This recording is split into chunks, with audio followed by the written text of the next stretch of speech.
it's very normal. Everybody, it's always fearful of trying something different. It's up to you. My philosophy is, I told my daughter a long time ago when she was in grade school.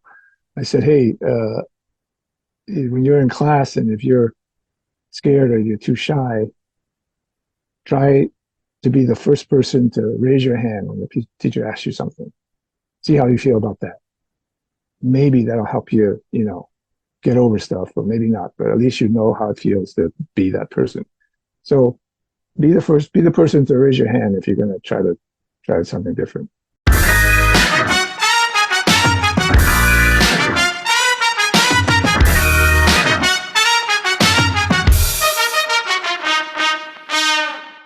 Welcome to the Funny in Failure podcast, a podcast that celebrates failure and shines the light on the emotional side of comedy, with yours truly, Michael Kahan. Welcome. Today's chat was an absolute blast. Francois holds a lot of wisdom. You can see why he's been thriving in the business for over 40 years. By the way, how crazy is that? He has a great energy about him, calm and collected. I love his passion for his craft. It's great to see that he still loves it and he has fun doing so. A trait we can all do with. It's captivating, encouraging, and ridiculously empowering. Plus, Francois talks about gratitude, which is one of my favorite topics. Anyway, it's great. You'll love it. So let's get into it. Francois Chau is an actor with an extensive resume spanning over 4 decades in television, film, and theatre. He's perhaps best known for his role as Dr. Pierre Chang in Lost, Quick Kick on G.I. Joe, A Real American Hero, Dr. Chang in the film 21 and Over, Shredder in Teenage Mutant Ninja Turtles, 2 The Secret of Ooze, Jules-Pierre Mao in The Expanse, and Walter on The Tick. Francois also portrayed mob boss Mr. Key in Cathy Yan's live-action DC adaptation of Birds of Prey, and he was also in Rescue Dawn. So as you can imagine, we dive deep and we cover a lot, and we chat about why he loves conventions, rejections and auditions, martial arts, his love of acting, Lost, Teenage Mutant Ninja Turtles, Ego, being dubbed without being told, and his favourite role that was cut way too early. Before we get into this chat, in case you aren't aware, the videos are now available on YouTube under Michael Kahan. That's Kahan with a K, unless you're listening to it already. I'll still be posting snippets of these chats on Instagram under Funny and Failure, so check them out if you want to stay in the loop for upcoming episodes, or you want to ask a guest a question. I'd also love it if you would share the podcast or share your takeaways from the chat. It really motivates me, helps the podcast grow, and ensures I can lock in amazing guests like this one. And just as a final reminder, the podcast comes out every Monday at 5 p.m. Australian Eastern Standard Time, with the video to follow the following day. Anyway, sit back, relax, and enjoy today's epic episode. Okay. Oh, actually, maybe I can ask about conventions. I see that you've done quite a few. What do they do for your soul? I've been doing them for the last, already, I think like 4 or 5 years. I started doing them, and then at the beginning, I was a little apprehensive because I didn't know anything about them. Yeah. I didn't know what was, what was that movie? Did you ever see that movie, with the wrestler or something? The wrestler.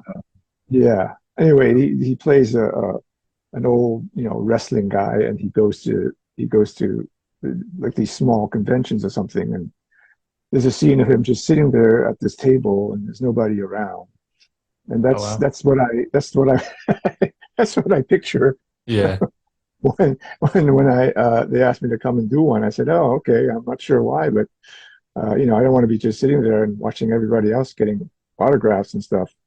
But it worked out. It turned out okay. And the more that I've done them, I think it's you really, the best thing about it is the fans that come to these conventions. They are so happy to meet the character that they've loved, from whatever. And it's amazing what like I'd say about 70% of the fans that come to the convention to see me are still Teenage Mutant Ninja Turtle fans. That's wild. How many years ago Wow. was that? That was like not. I did the second movie, and that came out in '90. So we're talking, I don't know, 35 years, right? Yeah, wow. Uh, and I get all these kind of, middle-aged guys coming up, coming up to me. Oh my God, you scared the shit out of me when I was a kid. Oh, you were so great. Oh, it's like, That's oh, great. thanks. Isn't it crazy that, you've done more than just the one role? I think you've got over, But, 150 credits, but from something that long ago, it's still impacted someone. Did you ever think when you were starting out, something like that would happen? oh no, of course not. Of course not. It was. I mean, I'm still amazed that you know. I during these conventions, I see what who comes to them and who the promoters bring and stuff. And I've been really lucky to have done a few, not just the like Ninja Turtles, but a few sort of iconic kind of roles that people that has a big fan base, Yeah. right? I did Turtles, and then even before Turtles, my first gig when I got to LA, my first professional gig was GI Joe, I know you're right? first as well.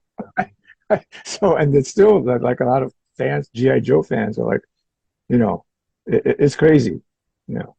And, you've also done a few more as well. So when you first went to your first convention, a few people have brought up they're worried that no one would want to see them or they'd be like Right, mobbed right, by the masses. yeah. How did you kind of cope? Because you obviously would have had quite a lot of people. Then also, the exchange of energy as well could be quite overwhelming if you're dealing with a lot of people. Was that a tricky bit or was that fine for you? It was fine. I'm a little surprised at myself usually because I'm kind of I guess I'm more of an introverted guy. I don't Ah, like crowds. I don't do well in, at parties and stuff like that. I'm a more of a, stay at home with pizza and don't go to all the Hollywood Netflix guy. parties and Yeah, no. I avoid, the red carpet stuff as much as as much as I can. So, uh, it's meeting the fans at the cons.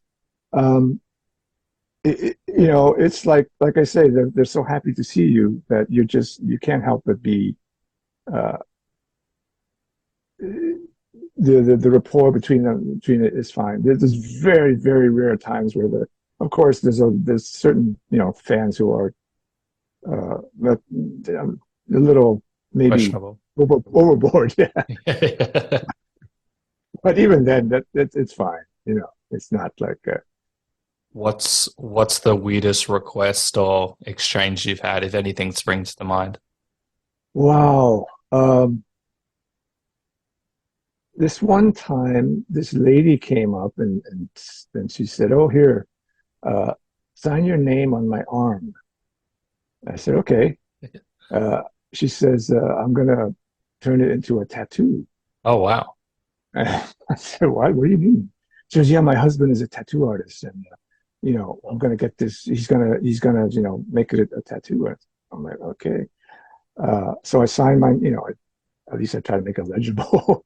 I You should have signed done my as name small on as her, possible. on her forearm, and the next day was at the end of the day. She came back and she showed me. She said, "Look, here it Whoa. is," and it was a tattoo.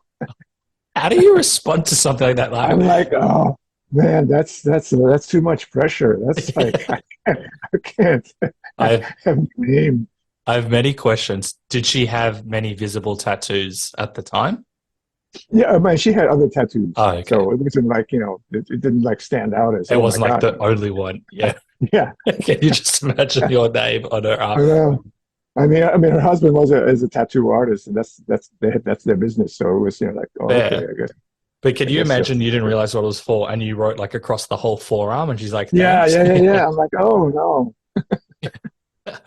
I mean, it's still pretty exciting, starting out when you did and now you've done quite a few conventions. I'm sure it would bring back, I'm sure at the end of the day you're very tired, but maybe you'd bring more empowerment or motivation towards your craft knowing that you've actually inspired a lot of people as well.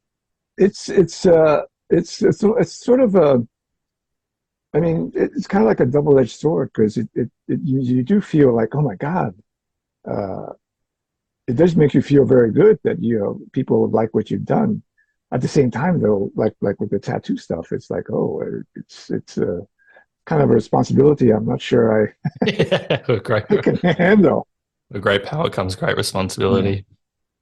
Yes, exactly. And I don't know how great my power is, but uh, the the one thing I did find that I liked doing these cons is that I get to meet some of these other guests, Oh and yeah. a lot of them are, guests that I don't want to, obviously, I don't want to say like they haven't been doing stuff in a while, but they're kind of iconic, right? Hmm. So I would meet, like I would meet like Lou Ferrigno, who was the first Incredible Hulk kind of guy, Wow. right? And I would Yeah. go, oh man, that's Lou Ferrigno. And I'm a big Star Trek fan, so I met a bunch of Star Trek people and stuff like that. Oh, And that's nice. yeah, It's wild though that conventions can, I assume, support someone's like their financial well-being. We've had a few guests on the podcast that have done conventions, hmm and they were a little bit hesitant for the reasons you said, but also yeah, wrongfully or rightfully or wrongfully, probably wrongfully, there was the stigma that doing conventions wasn't as cool, and it's like what you do at the end of your career. And then there's right, been exactly. a complete switch in the last like 10 or so years where it's actually like cool. It is because there are some guests that you know, big, big name stars. Of course, the bigger conventions that they'll bring in the Marvel people and so forth, big name stars because that'll bring in the people and they'll pay them, a big load of money Fortune. to be there. Yeah. But there are other actors and actresses that I see sometimes and I go, wow, what are you doing here? You don't need to be you don't need to be here. Why Yeah. are you doing these conventions? Uh, it's just like wow. But I guess I'm sure some of them it's publicity for the studios or whatever that they need to do, and some Yeah. of them it's just I mean for a weekend you can make a little change that it's like hey it's pretty good. I had one guest. There was actually quite a few, but one springs to mind is Todd Stashwick, and he was Oh just yeah. in the recent Star Trek hmm Picard, which I loved, and he was just saying how he loved it. I saw on Instagram he was on the Star Trek cruise, and he's Right. really embraced it. I'm like, wow, this is Oh yeah. crazy, and because he's just so excited that he was involved in Star Trek, so he's just taking advantage, and he's also like, you've got a great career outside of it as well. Oh, I'm totally jealous. I'm still waiting for my Star Trek something. Have you had many auditions or opportunities to? I no, that's the thing. I think in all the years I had one audition years ago for I think it was Star Trek Voyager, Oh wow. which was like what 90 something, right? Yeah. But since then, no, I'm like, well, I can be an alien. I can, spend 3 hours in makeup and sit We'll put it do out to the something. universe. How do you go about it? I actually don't know too much of this side. Like, can you go and get your agents or people and say, next Star Trek, I want to audition? Is it something you can do? How does it? Yeah, you can do that. It doesn't necessarily work. I mean, I can tell my agents, hey, you know, I'd like to do a Star Trek. So they'll go and if they'll go and see what who's casting it, what roles there are, and they'll put it out there. But it doesn't necessarily come back to you. You just have to kind of see what's what. So I've got 100 questions. When you Yeah, want to do a role or you hear about a role, what's kind of like that relationship of like hope? Because Star Trek's a great role. Everyone wants to do it. You yeah, really want to oh do, yeah, let's say, for example, Star Trek. You put it out right, to the agents, and this would happen. Every single actor would happen yeah, a lot. Put that I want to audition for this, yeah, and yeah, there might be nothing. How do you right. deal with that? That would drive me nuts. Well, yeah, well, it drives me nuts too, but it's like, as soon as you want something too much, you don't go there because it's not gonna happen.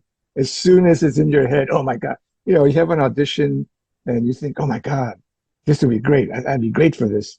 As soon as you think that, I don't know, out there in the universe, somebody's going, no, no, don't, Yeah. you just crossed the line. You're not going to get this as soon as you think that.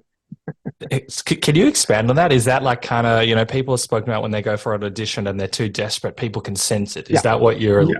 yeah. Oh, yeah. Yeah, I think, well, not so much, well, when I was younger and I was just starting out, I would go on auditions and you can see how much, it's sort of, it's human nature. You get so excited about, oh my God, I got this audition. I want it. I want to be cast. I want the role. I want this and that. And it's not so much that you're so, you know, begging for it or needy. It's just the excitement is there, and you go in, and you're the energy is there. Yeah. And sometimes, a lot of times, that sort of works against you because out of for whatever reason, it's just sort of maybe a little too, you know, give me the role kind of thing. And that always kills it. For me, and for a lot of my friends who are actors, I always think, if I leave an audition and I think, oh man, that sucked, I'm going to get that role, usually. Okay. I need you to expand more on that. And I assume this has happened a few times. Yeah, yes, it has. Mostly a lot of times when I think, oh man, I don't think that didn't do too well. That didn't go well. Not the way I expected or whatever. I'm just going to forget about it. And of course, usually um, I'll get the part. And on the other side, a lot of times I come out and I go, oh, yeah, I think I did pretty good there. And as soon as I think that, of course, it's not going to happen. But isn't that so interesting? Because you're not the first person and you're not going to be the last person to say that. Isn't Oh it no, so, yeah. does that mean we're our own worst critic or we just can't read our energy levels? Or what do you? It's just, you get to a point where um, you just sort of have to, it's very hard to do, but it's almost like you do the audition, and then you think about the next one coming up. Yep. Otherwise, you're going to go drive yourself crazy. You're going to go home and you're going to think, oh man, how did I do? Or, I should have done this. Of course, as soon as when we used to have, in-person auditions, right? We'd go in, we'd do the thing, we'd go out. And of course, as soon as you leave, you go, oh man, I should have done this. Why didn't I think of that? Why didn't I? And as you keep thinking about it, it drives you crazy. So the more you do it, the more you have to go, okay, you have to kind of tell yourself it's a business. You're going to get the next part. You're going to get the part after that if you don't get this part. So just go. Don't dwell on it. Mentally, it separates people. Yes, I know you've spoken about luck as well and hard work and talent, but mentally it seems to be a really strong indicator of people surviving or thriving in the business because it can be brutal. And no, it's I always think, man, because I've been doing this for a while, I've come to the point that I think, luck has a lot to do with it, but if you just hang on for a while, you just have patience and you hang on long enough, you'll get to a point where it's a career, right? Of course, when you're young and you're starting out, you're very excited about, my God, I'm doing this, and it's all, oh, I gotta get this done. I gotta get this done. And what if I don't, I give myself, 2 years to get this, or I give myself this much time, and if I don't do that, then I don't know what, or that's everybody thinks like that. Yeah. And if you can get over that, it's like, oh, okay. If you put these limits on yourself, it's kind of hard to, oh my God, I didn't get the job. What am I going to do now? It's all, it's all in your head, and it's just hard to get rid of. I know it seems to be the, excluding maybe sports, the one industry where it's literally a mindset game of how Yeah. you can move forward. And Right. I've heard you talk about what you're saying now, like if you have a backup plan, it's not necessarily going to work in your favor because I think you gave any, yeah, you go on. Yeah, no, I think I used, what was I saying before when when I'm young, when you're starting out and people are, you're in school, you're in class, whatever, and I always hear like, you might want to have a backup plan as to what you want to do. Maybe you want to write, or you should write, or you should, should have some kind of job that backup. And I'm like, well, geez, I if I don't give whatever I want to do like 100%, and I'm always thinking about this backup plan in the back of my head, it really doesn't do you any good because you're sort of holding yourself back. You do have to take that leap of faith, and go, hey, I'm going to do this. I'm going to jump off the cliff now. Hopefully, there's something. Hopefully, there's some water down there that that I'm going to jump into, or hopefully, or maybe not. But I got to do it. For me, it's a very empowering mindset because if you've kind of got backup plans, I go back and forth, but if you don't put 100%, you're always thinking of what else. And then that is also taking up even just mental time in your head, which sometimes we can't afford. Right. It's about like just trying to give it your best go. Then we can also, worry. Also, I mean, a lot of other artists, I always hear, wow, you should write stuff for yourself, or you should direct stuff, or you should do this and that. And I'm thinking, well, it's not like I know how to write. It's not like it's a skill that I have in the back of my hand that I can, do anytime I want. It's, that's why there are writers who are very talented. They know what they're doing. It's a skill, which I don't have, so I can't go, oh, I'm going to write something for myself. It is really interesting because I do screenwriting, and a lot of like stand-up comedians, sometimes they transition. I guess they understand the formula of a joke, but screenwriting and joke telling are completely different skills. Right. Acting is actors probably understand scripts better than anyone because you've read 10,000, but they're not the same. And I've always found it so interesting that people are like, oh, you're a comedian or you can act, go and write a script. And that's not to say, I mean, people can write the scripts, but it's not necessarily a transferable skill. You're just in that space. No, not at all. Not at all. It's one of those things. Also on the audition front, I read that at some point you had a mindset shift with your auditions where you decided you were going to bring more of you to the character because there's a lot of other, what springs to mind? I think I used to, my thoughts and idea of acting has sort of changed a lot over the years. When I was younger, starting out, I always thought, okay, I get this audition, and I get the description of the character, of what and the first thing in my head is, okay, what are those guys looking for in this character? I'm going to try to, do whatever I have to do to be this character, right? So when I go into the audition, and over the years, I find that, of course, it's not, you can't go, oh, this character is an old man with a limp, so that's what I'm going to do. Everybody's going to do that.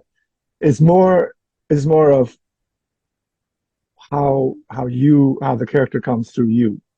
So basically, you're just selling yourself because you're unique and you're the only one who can do that. Everybody else comes in, they're selling themselves. If you're the producers, you're going, oh, that guy has, something. It's not like, oh, that guy can, has taken everything that I've written and tried to become that person. It's like that guy comes in and they see, oh, there's something about that guy that matches what we're looking for. So it's basically you put yourself out there. which is something a lot of people is very hard to do, right? You go, oh, I can't be myself, right? Right? That's But exactly right. that's what you have to do because otherwise, uh, you're not going to get people who look at you they're not gonna, if you don't put yourself out there, that you're not going to see you. I feel like that is brilliant life advice. And while you figure that out, that would also help your life in general because bringing yourself, if we can play different characters, which is great, Yeah, but allowing yourself to shine in the role would also allow you to shine in your life and to bring more right. self-awareness. Have Oh you yeah. noticed that kind of connection? Well, it's almost like a matter of as you go along, you gain a self confidence that you didn't have when you were younger, Yeah. and man, I don't know, I think it's like the hardest thing in the world. You think, oh, it's easy, I just be myself. No, that's the hardest thing in the world because you put up these images of you for other people, right? So you to kind of take that all down and show yourself. You can do it. It's just a matter of it's hard. It's very, very hard. Were there any things that you did, or was it just, along the way, trial and error, being you? Was that how you I kind of? think for me, it's mostly along the way. I find it. I kind of learn little things as I go along, and I think, oh, maybe that's something I did worked, maybe, and if I think about it, I would go, oh, maybe that's what that's what worked. And of course, a lot of times I'm wrong, so it doesn't really. It just takes it just takes a Well, there's long no time. wrong if you're on the path towards trailing it. But I would also imagine, you can correct me if I'm wrong, you've done martial arts for a long time. I think you taught it Yes. for a while as well. I would imagine Mhm. something like that, not only learning martial arts because you learn what's going on in your mind, but then you're Yeah. also teaching it. And I feel like Yes. that would be that first of all, that would help the career, but also massively like who you are and what you're about and your Mhm. approach. Did you find Yeah.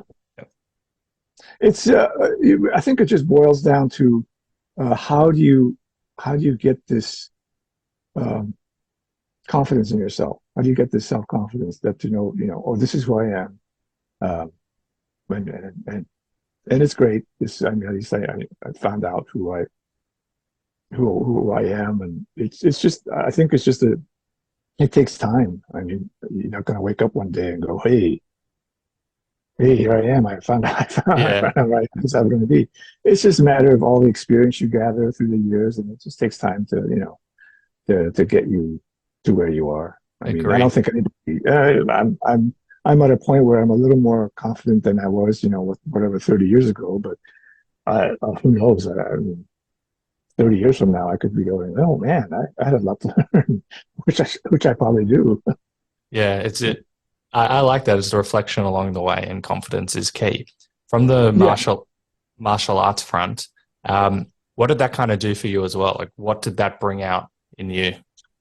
it's again, it really. I started, man, I think I was about 12, um, and as I started training, it builds well, especially when you're a kid, it really helps your self confidence in thinking. At least you learn things that are, you're not going to go out there and start beating people up and stuff, but you learn, at least you go, oh, I think I can sort of at least take care of myself for a few seconds before I get beat up.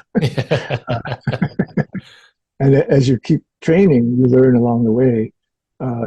It's people start martial arts for different reasons, and you'll find along the way that it, at least for me and for a lot of martial artists, it becomes sort of kind of corny, but a way of life. You don't think about it anymore. You go and you do it. You train. You just keep doing it, and it's not like, oh, I'm gonna you know do this and that. It's sort of automatic. I love it, and I think, Yeah. please correct me if I'm wrong. I don't know all the ones you've done, but you've done Taekwondo and karate. Am I? I started in Taekwondo, uh, and I did that for a long time, on and off. I would stop for a while, and I tried some other different schools in Taekwondo when I was younger. And then I stopped for a while. When I came out to LA, I started it's called Shotokan karate, which is very popular. And I did that for a few years, and then I went back to Taekwondo, and I taught Taekwondo for a while. Then, as your body gets older, Yeah. in my mind, I can still do those high kicks and stuff, but it doesn't work out that way. Mindset's all that So, matters. yeah. Now I've been a couple of nights a week. I go help teach a Okinawan karate class, which is Awesome. more like a little more, I don't know, more grounded. Not as those high fancy kicks, and my body can kind of withstand it more now. That is awesome. And I can't say I'm a martial artist by any means, but over the years there was Taekwondo or karate, and then I did Krav Maga for a few years, but Right. Krav Maga was Right. way too brutal. And I didn't Yeah. like it in the sense it didn't give me kind of the philosophies that some of the other martial arts or my friends had learned. And hearing kind of the stories, whether it's on this podcast or not, the philosophy and what it does for your mindset is really empowering. And it, as you said, it's a way of life. So I would imagine some Yeah. of the philosophies would also play a big role in your life as well. Yeah, like I said, people take train for different reasons. There's a lot. There's a lot of. It's very popular now. It's so like that. Karate has become. It's a sport where there's tournaments. You compete, and you compete in kata, which is the forms. You compete in, it's called kumite, which is the sparring. And it's very, it's all about the points you get and stuff like that, and which is great. If that's what you're into, that's fine. For me, it's not. So for me, mostly it's just the health benefits, spiritual. I don't know about spiritual, but it's very calming if you do it, and it's basically self-defense. I'm more worried about how I would use it. If hopefully I never have to, but how I would use it in a situation. I help teach a lot of sort of what is called self-defense seminars for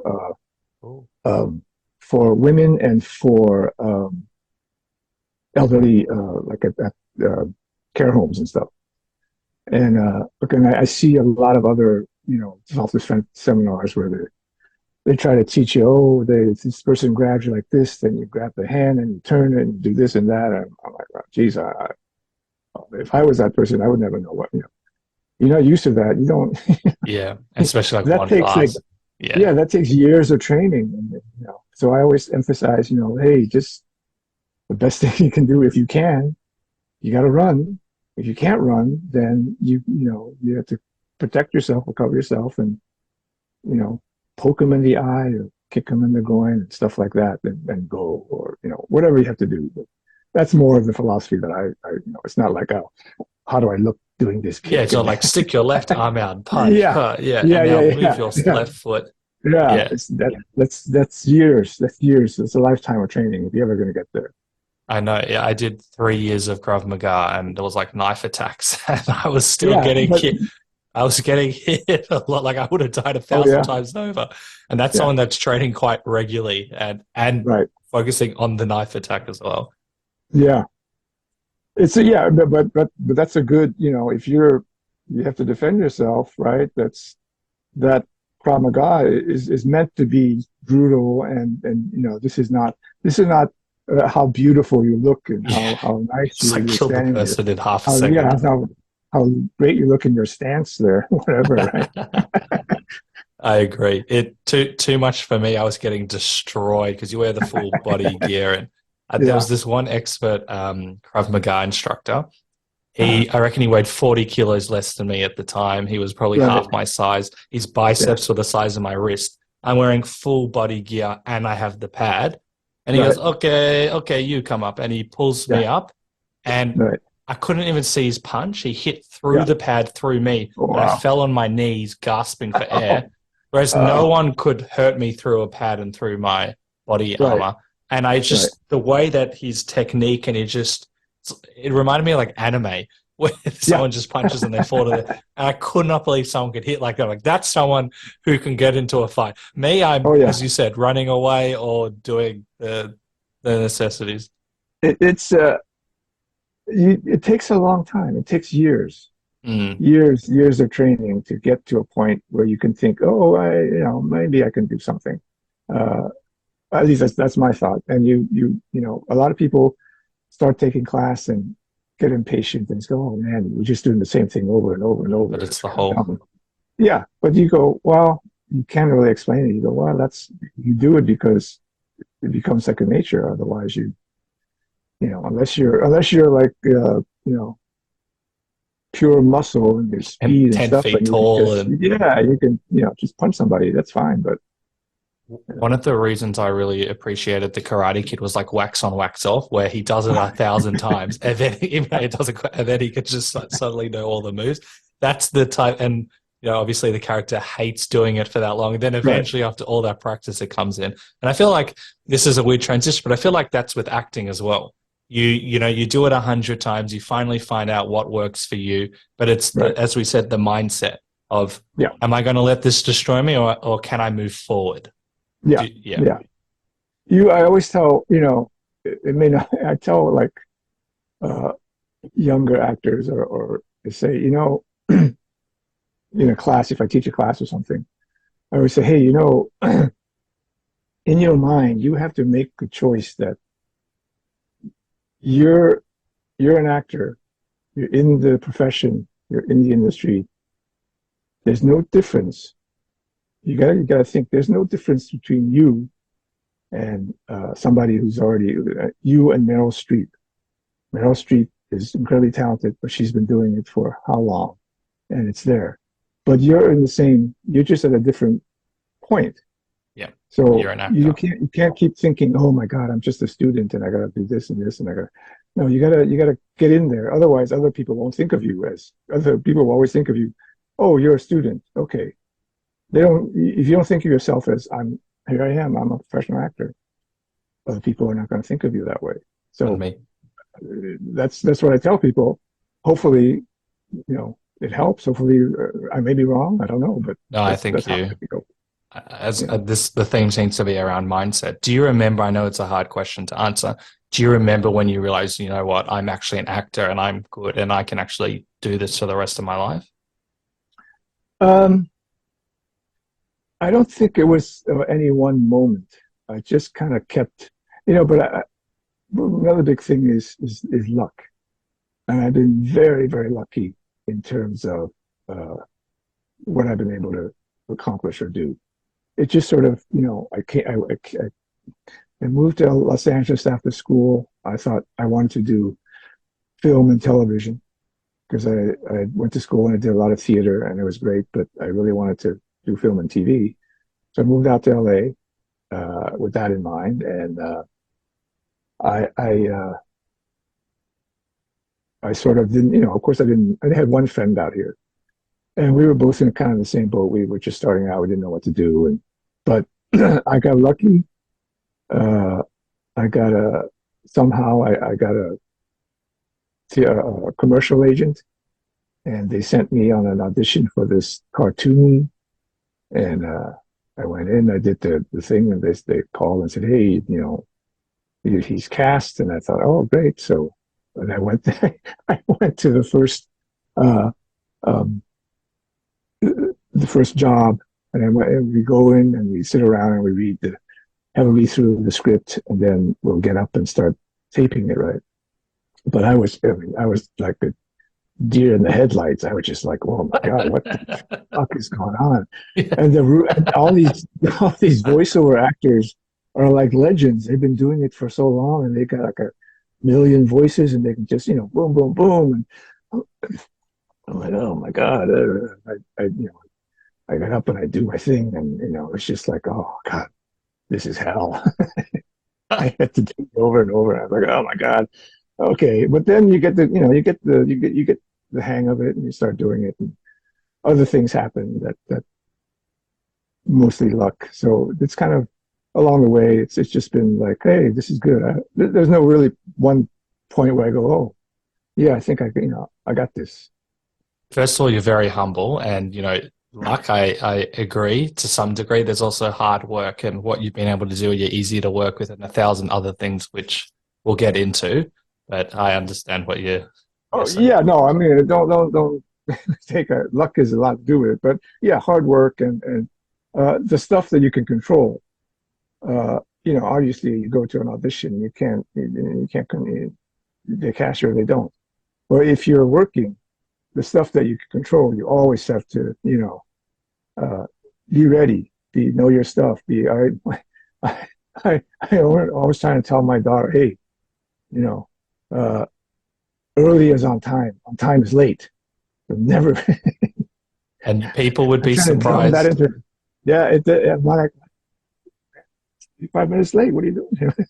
Kind of thing. Especially, I've heard so many horror stories where people come late because it's not Yeah. like, first of all, it's still rude and I do this. But if you're meeting a friend Yeah. for coffee and you're late, yes, that's Right. rude. You impact one Yeah. person. But on set, you're impacting like Yeah. 100 people and it Yeah. costs like potentially hundreds of thousands, maybe Oh millions.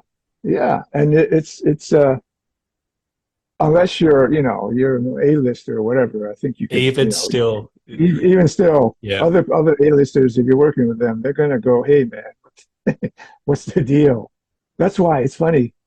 A lot of times we're on set and there are a lot of um, assistant directors or PAs, who will help out throughout the thing. And there's always a PA that will come and get you and say, "Hey, okay, you're ready." But they're always escorting you, and I'm like, "It's okay, I know where I'm going." No, I gotta go with you because I guess because a lot of times people will wander off and they can't find you, and I'm like, "Why do you have to do this?" Because then they say, "Yeah, because people, they wander off, and then I get yelled at because you're not there," kind of thing. Wow. So they're always ready to, that's their job. They're like, are you dressed? Are you ready? Are you, are you Isn't ready it to go? in what other industry, and that's no shade on you, I know you're very professional. What other industry do you have someone walk you to your job to Yeah, make sure you get from A to B? I It's know so bizarre. it is, but it's and those poor PAs, man, that's they're like in a kind of low rung on the ladder thing. If they call for you and then you don't know where the person is, they're like, oh my God, So I'm always going, if I have to go somewhere, I have to go to the bathroom. I always find a person with a walkie-talkie and I say, hey, if somebody's looking for me, this is where I'm going to be. So don't worry Like, about it. very respectful of you, but it's I'm going still. to, I'll be at craft services. That's where I'll be if you don't see me sitting here. I have 1,000 questions. Oh, this actually springs to mind. We were mentioning the rejection side, and obviously, it's a game. You might get rejected 1,000 times for every one role. But when Right. you're first starting out, and you might not necessarily have the confidence, and you're new, you're also Mhm. like trying to figure out your place in this world. Was there a point where it really impacted you, and you had to kind of change, or did you kind of realize early on, this is the game? I have to change my mindset. Uh, I think um, when I was doing the GI Joe, and I say I walk into a room full of these iconic voiceover people, and they started doing this stuff. That's when I thought, and then I thought, oh shit, I'm like totally fish out of water thing here. That's sort of the beginning of my thinking. Oh, okay. Uh, I mean, those guys had to start sometime, but uh, it really makes you think. Okay, you can't just go in and go, oh, I don't know anything. So what's happening? Whatever. You gotta. I think one of the things that would help people. And I always say, if you don't know what a set is like, who's doing what or whose job this is, whatever. Maybe it depends. You might want to be, if you're an actor, uh, see if you can get a gig as a background person where you can observe but that's sometimes it's okay. I've been on sets where they treat the background artists like crap, Oh, and I'm not really? sure. I'm not sure why. It's just like, oh man, why you? It's just a lot of It's just this sort of weird hierarchy thing. It's like, Yeah, I hate that everyone's equal. In yeah, my mind, even though I haven't done it yet, but I want to. I've written probably about 7 scripts. In my mind, doesn't matter who you are, everyone's equal. I don't care. yeah. It just should be like that, but that's bizarre. But, it's little things like you walk up to the craft services table and to get something, and the person there is going, "Hey, this is for your background, or main I cast." had that I'm like, experience. Yeah. what's the difference does it make? Just pick a coffee. You But sit on the floor. You're a yeah, it's just backgrounder. stuff Yeah. like that, But that's the system, I guess. I don't know. I've been a background person twice because I Uh-huh. wanted to understand because I Right. eventually one day, I haven't even done anything, but I want to be a showrunner, so I want to just learn where I Yeah. can. Yeah. And so it was so bizarre. I was walking because I just wanted to literally learn from everyone. So I was walking across what is each room, and they're like, "You can't Right. come here." I personally wasn't offended. I find it funny, but I know I'm not Yeah. everyone. This is actually for proper like crew. You're not proper Yeah. crew, and I'm like, Right. okay, cool. The food they gave me Yeah. was still lovely, but I just found that funny. Like, okay, I'm not going to do that. That's not Yeah. how we're going to operate. But very funny. But But the darker side, at least for me, is the over the years. This has happened a few times. It's almost like a racial thing. I drive up to the set, and you know you drive up to the security guard there, and the first thing they say is, "Oh, in their mind, oh, background, you park over there." I'm like, "Hey, man, I'm not that, background. Where's the park?" but wouldn't It's like that. but wouldn't that I understand because a hierarchy to me is like not suitable for this day and age, if that's the best way of Right, saying it. But you also right. think from the security personnel, the people that let you in, they would have seen so many different types of people Right, and they would have made so many mistakes to just say, yeah, "What are you here for?" or not to right. just assume. Because like But they do. maybe you get like, and I don't agree with this, like a 6'5" blonde, blue-eyed guy and be like, "Oh, you're the alias." Is like, "No, actually, I'm the cleaner." Like they would Yeah, make the mistake all the time. What did you? yeah, Yeah. yeah. It happens. It happens. I mean, it's sad, but it happens. Thankfully, it's gotten much better in the last few years or whatever. But it's amazing, even when I started out in the '80s, how much has changed. And what I also find really interesting about you, because you've spoke about in previous interviews, like acting for you is fun and you love it. But Mhm. despite all of that, if you're talking about some of the topics we're just talking about now, that could pull you away from being an actor if you're dealing with when someone doesn't see you necessarily, I don't know, like as an equal human, and there's probably a billion other examples you can give. Mhm. Putting myself in your shoes, which isn't necessarily healthy, that could be like, fuck this, I don't want to have to deal with this. And you shouldn't have to deal with these things. Right, Like, right. despite all of that, you still remain kind of true to yourself in a very bizarre thinking industry where you could be. Yeah.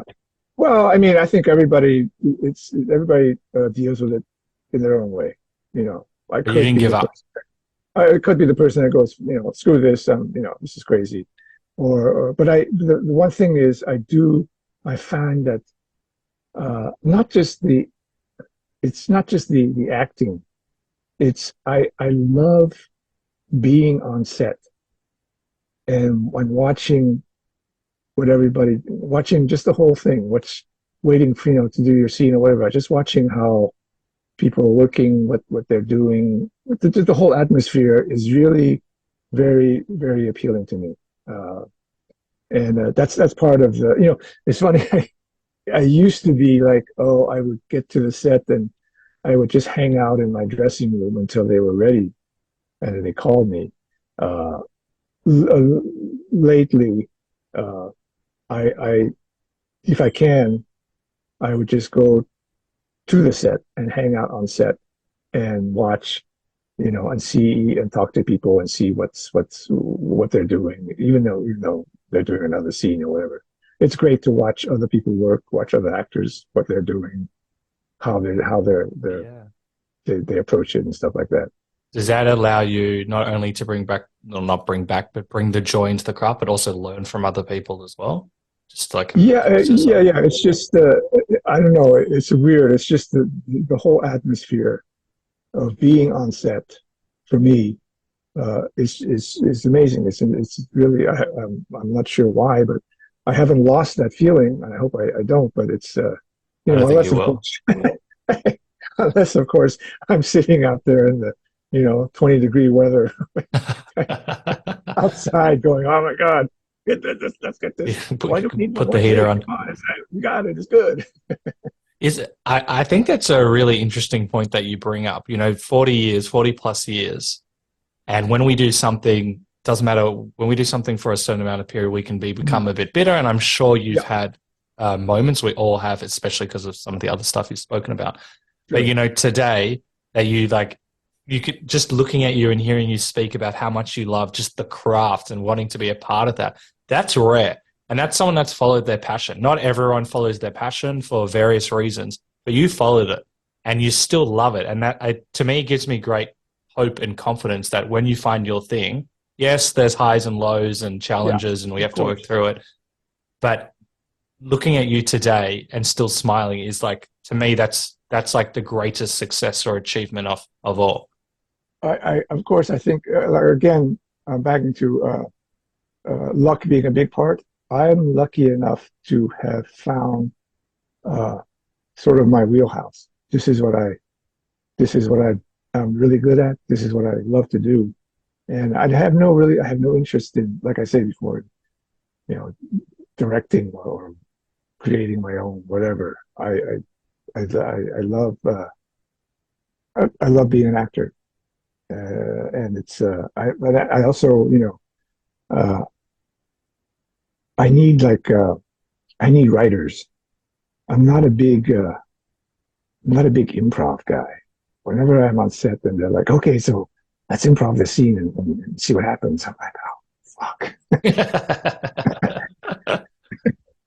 all of a sudden my brain just freezes up and I'm going, oh my, what am I going to say? What am I going to do?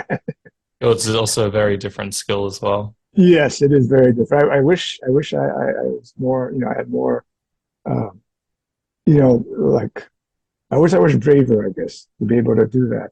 Or I wish I watched like stand-ups and I go, man, that I could never ever see myself, doing that, because I would just like, whoa, that's just, I mean, you're out there. That's it. It's you and Just I can you. imagine. Yes, you, and I can imagine when whatever you're doing, your sets aren't working, and it's got to be brutal. It's got to be shame and humiliation, and then that's like the worst feeling a man can experience. it's crazy, It's interesting you bring up the word brave, because I think, and please correct me if I'm wrong, I know you've probably had to say this a lot, so I'll just do a quick summary, that you were born in Cambodia, you moved from Saigon, and then you lived in France, then America, then I think Africa again, and then America. You can correct me. And yes. To me, and I say this just because my parents are from South Africa, so I understand the mentality, and it might not apply to you, so please correct me if I'm wrong. But to me, it's quite, courageous, or you're quite brave that when you've come to a new country at the time, you might want a stable job, or you might want to, for me, it was being an accountant. And despite all of that, and I don't know what your mum was saying or your influences were saying, they've gone through quite a journey to like kind of get you there, and you might feel the obligation to do something else because acting's not, inverted commas, a very safe job. So to me, that's the real courage. Well, I mean, I never thought of it as, oh my God, I've got to, it didn't seem like that big of a leap off the cliff for me. Oh, nice. Yeah, of course, especially being an Asian, my parents wanted me to be like a banker, international banker or something. I mean, I started out, I went to college, I was a business administration major. Oh. Yeah, that lasted about 2 weeks because I wish for me. I was sitting in class going, I have literally no idea what's happening, who's going on, what the guy's talking about. I'm like no interest whatsoever, and it's just like, oh my God, what am I going to do? So yeah, so I mean, and even after I moved to Los Angeles, and not until I started, I think, getting work and stuff, then my parents sort of felt a little more at ease. But as parents, you're always going to go, oh my God, but your kid is you're always worried about your kid. So I think they I'm sure if my parents have passed away, but if they were here now, they would probably still think, hey, The baking's not too bad. Last? Is it going to last, or is it going to? But I hear that, and it's all coming from love, and you understand that. That could still steer us away, because not all of us might be able to cope or deal, or we think we won't be able to cope and deal. Right. So even if you're just getting the one comment, that could be enough to sway us. Was it just like, oh yeah, Mom, Dad, this is what I'm doing, or was there still a little bit of, I can always do banking? It wasn't like again, it's not it's a gradual thing, right? I started doing a little more work on episodic stuff, and my mom would watch these shows, and she would see me, and then I think after a while, it eased her anxiety a little bit. That okay, he's at least doing something. He's not, he's not Brad Pitt, but he's out there. It's okay. Isn't it? It seems to be quite, I reckon, well over 50% of the guests, they talk about, I wouldn't say negative influences, but people kind of being like, are you sure you want to do this? And then the idea of acting wasn't even a concept in parents or friends or external environment. It's like, what is acting? Like, no one actually knows.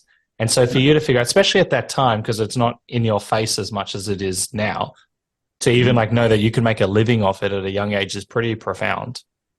I think it's one of those things where if I didn't really think about all this stuff too much as it went along, which is probably good. I mean, if I just sat around going, geez, am I going to be able to make a living, or am I going to make the rent next month, or am I going to do this and that all the time? It would drive me crazy.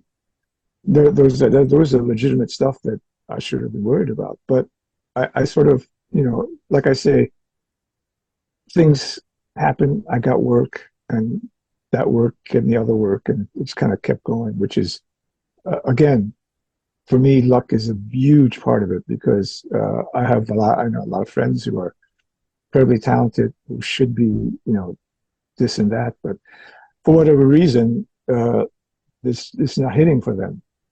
So I go, well, geez, I know whatever it is, I'm not sure what it is, but I'm not going to worry about it. I'm just going to kind of go along as I am.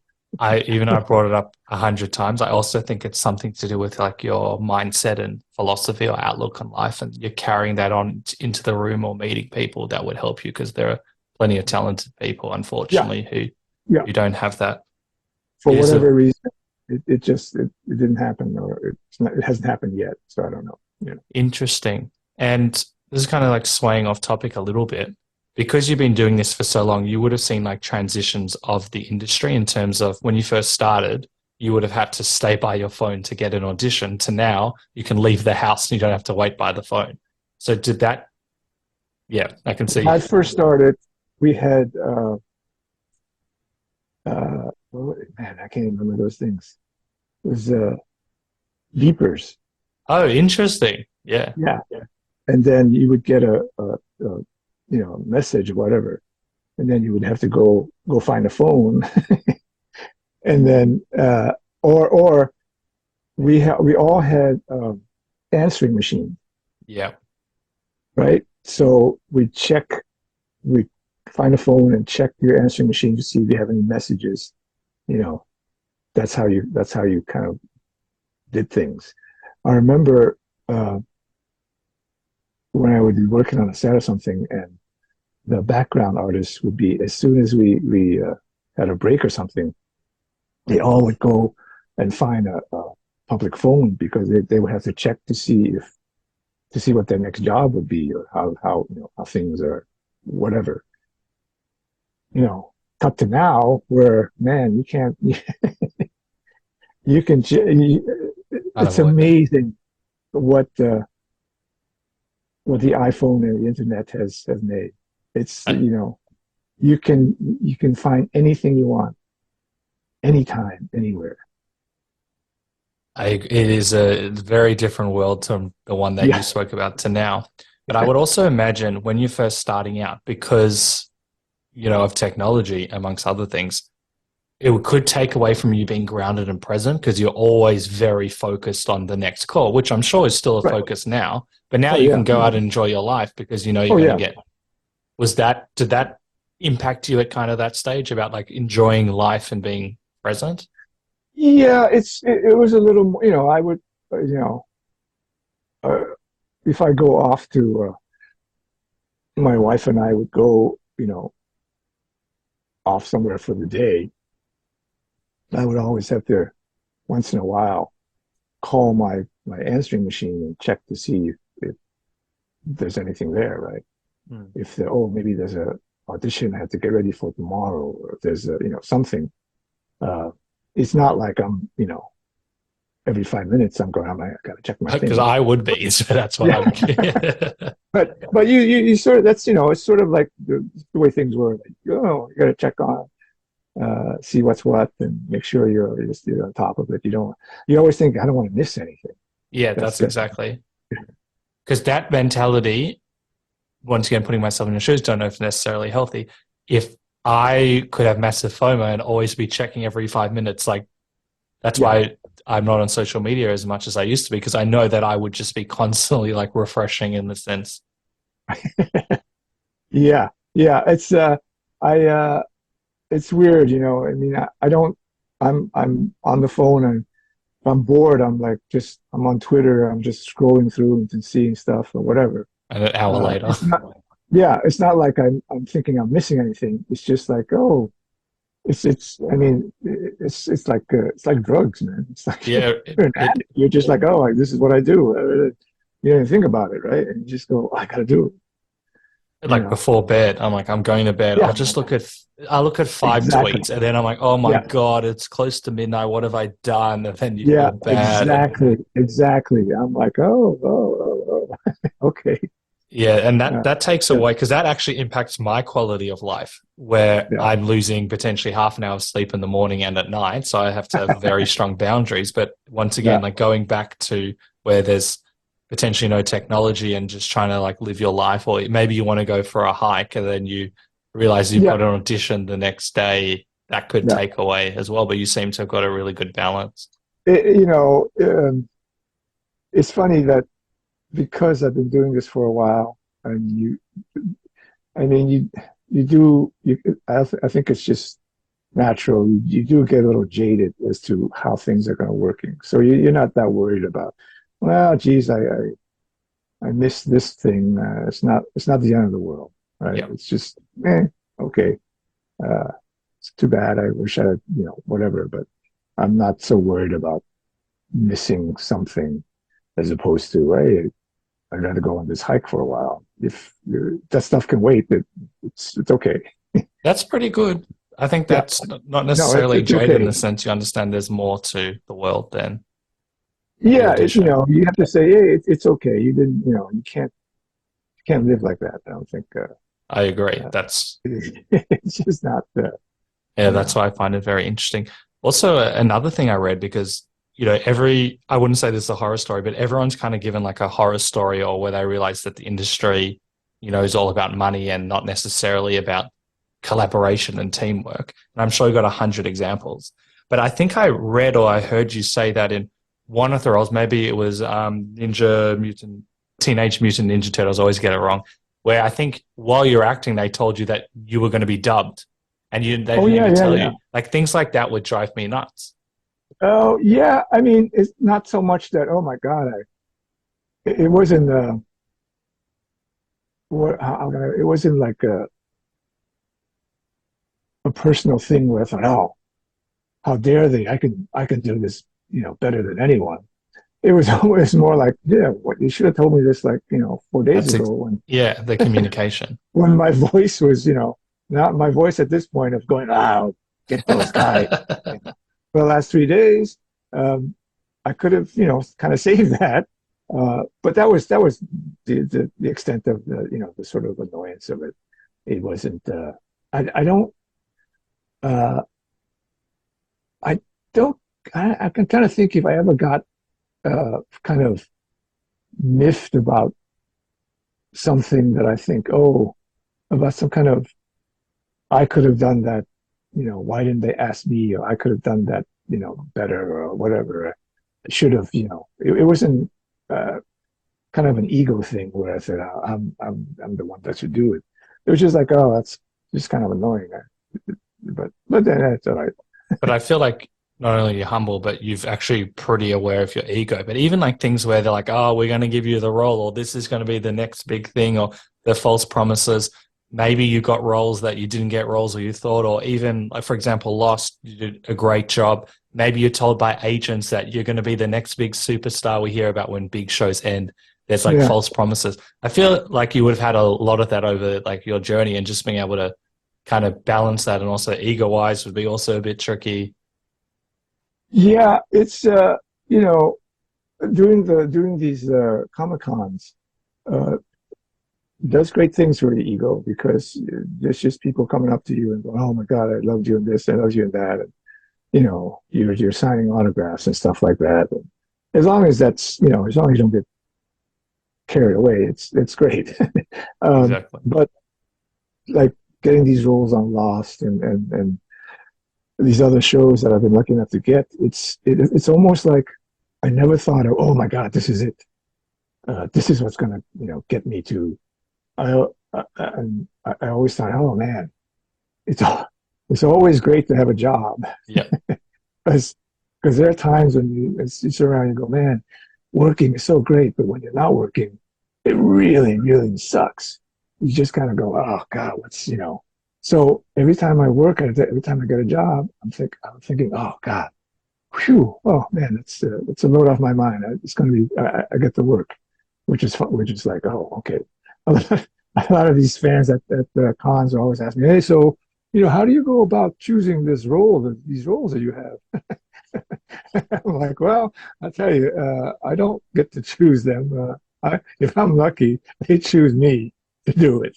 I'm not at a point where I get to choose, roles. So very, very, very few people statistically will have like unless if you're like maybe Brad Pitt, very like we'll have a stack of scripts to go through and pick. Oh, I like this one. I think I'll do this one.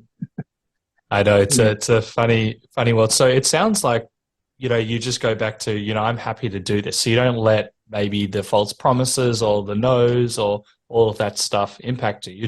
You're happy to be there, and that's kind of seems to be your mentality. It feels like because I've been doing this for a long time, I do have the idea that nothing is set until I'm like, hey, once I get that check, then I can go, okay, then that's okay.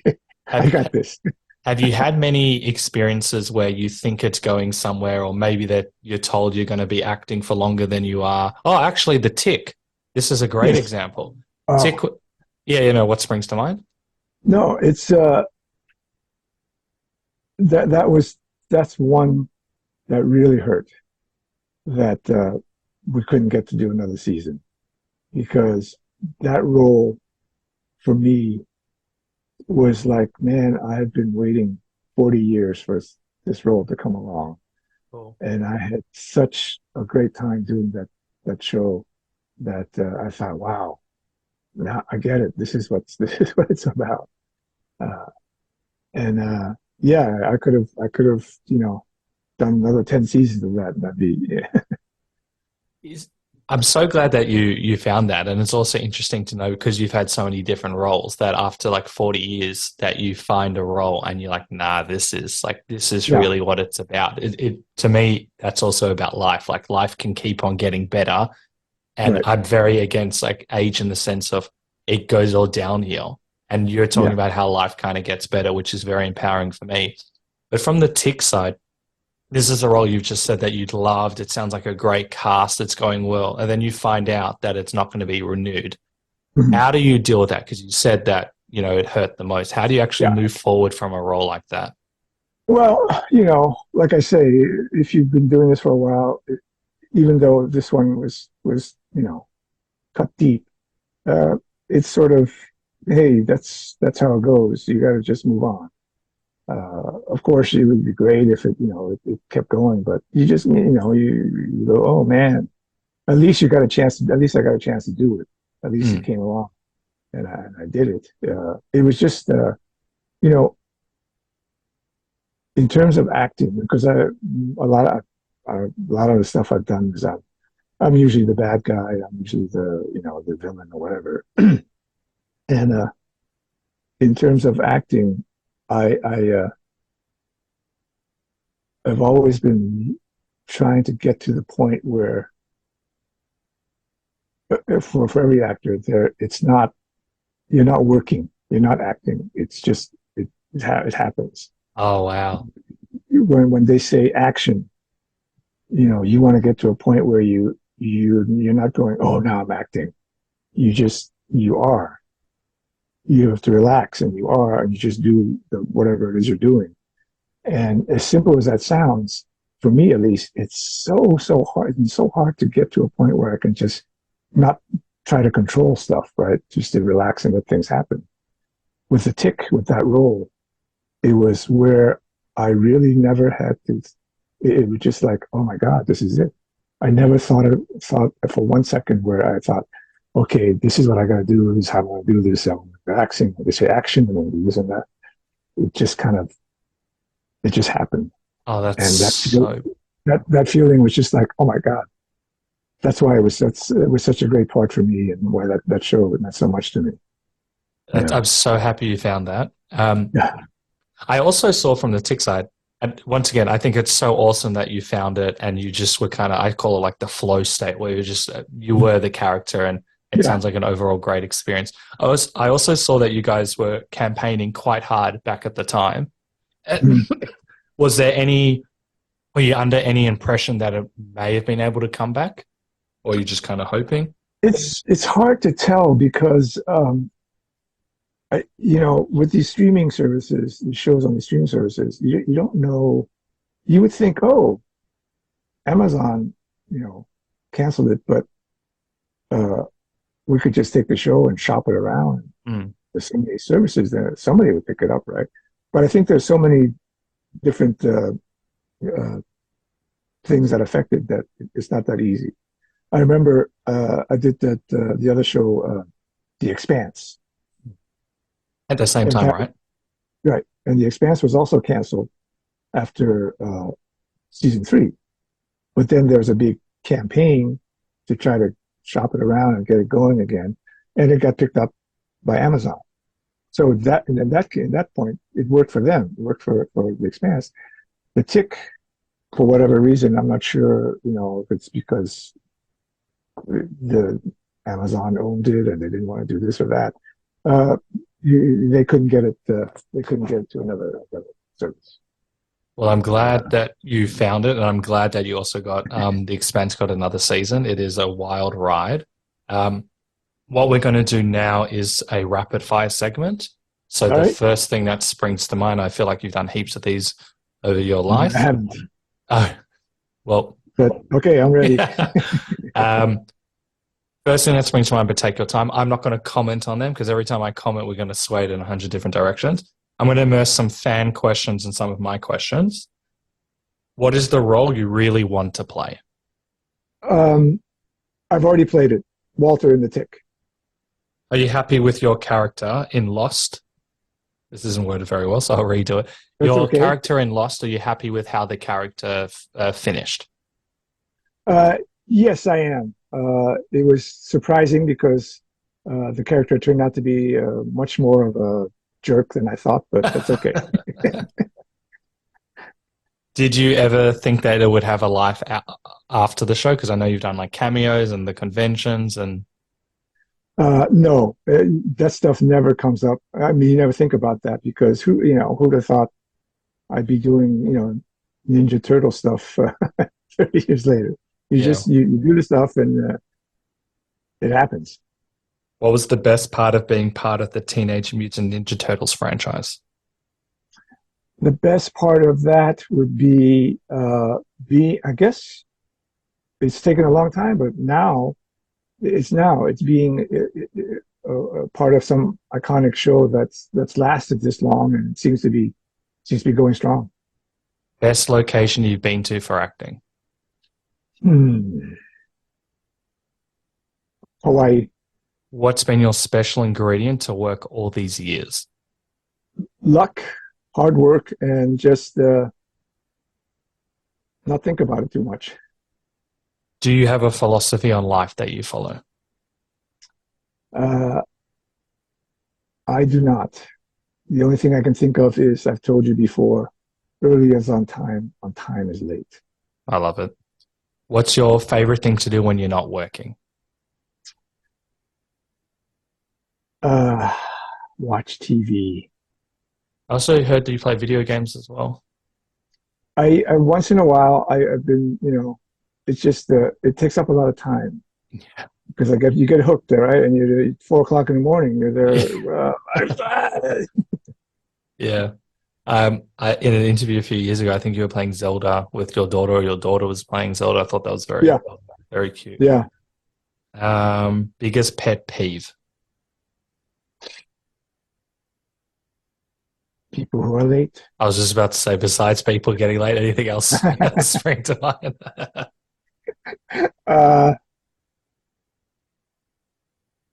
Unprepared. People are unprepared. I guess that's where it falls with being late. Yeah. What brings the best creative content out of you? Geez. Uh-oh. I don't know. I mean, I don't think about stuff too much. Maybe that's it. I think that works in your favor. I think you do, but in a way where you're able to move forward, process very quickly. Yeah. Why do you think your character in Lost was so popular? I think it's because the audience bring to it what they thought it was. Different people think of it as different. I mean, I did it as a straightforward, sort of educational school thing that you would show to some high school kid. Some really dry, nobody wants to pay attention to it. But people watching it get different reactions as to what they think it is. And I think that's why they say, oh my God, it's this. Oh my God, it's that. It's this and that. Like, well, okay, whatever you want. I really like that. I got a lot of Lost questions from people, so the last two Lost ones. How is or was filming the Lost documentary? It was great. It wasn't that much of it was basically just doing this, asking, talking about it, asking a lot of questions and stuff I can remember and being filmed about it. It was fun. Do you know if it's like is it like a movie length documentary? Is it different parts? Do you know yet? I don't know. It seems like a sort of, movie length sort of documentary, but I'm not sure how many people they got or how much footage they got and so forth. So, yeah. Because if it's like one movie and you get, let's say, 15 characters, it's only a certain amount of time, right. People will want to watch for 10 plus hours. Yeah. The last Lost one, why was your name changed a few times in Lost? Well, I didn't find that out until the last episode that I filmed, and that episode wasn't even aired. It was a special extra episode on the DVD thing. Because that's where I also found out that Dr. Chang was not really a good guy, because I guess he kidnapped these people and did experiments on them, and then he had to use these aliases because he didn't want people to find out who he was and where he was, so they couldn't get to him. Oh, that's hilarious. That's what I thought. If money wasn't a factor, what would you be doing differently, if at all? Nothing. I can't think of anything. Maybe I'd save more, but hey, I always think, hey, what am I going to do if I keel over tomorrow? Then I got all this money left over, so might as well. A lot of money for your daughter to play more Zelda games, I guess. Yeah, there you go. What are you most proud of? It's corny, but I got to be my daughter. Any advice you want to give to people who want to try something different or new, but perhaps a bit fearful of doing so? The only advice I can give is it's very normal. Everybody is always fearful of trying something different. It's up to you. My philosophy is I told my daughter a long time ago when she was in grade school. I said, hey, when you're in class and if you're scared or you're too shy, try to be the first person to raise your hand when the teacher asks you something. See how you feel about that. Maybe that'll help you, get over stuff, or maybe not, but at least you know how it feels to be that person. So be the person to raise your hand if you're going to try something different. I love that. That is very unique. Last two questions. If you could go back in time when you first started out, what advice would you give yourself and why? What advice would I give myself? I would probably not say anything, but I would probably, there are times when I think I just want to grab myself and shake myself and slap myself around and say, what the hell are you doing? And I think I'm not the only one.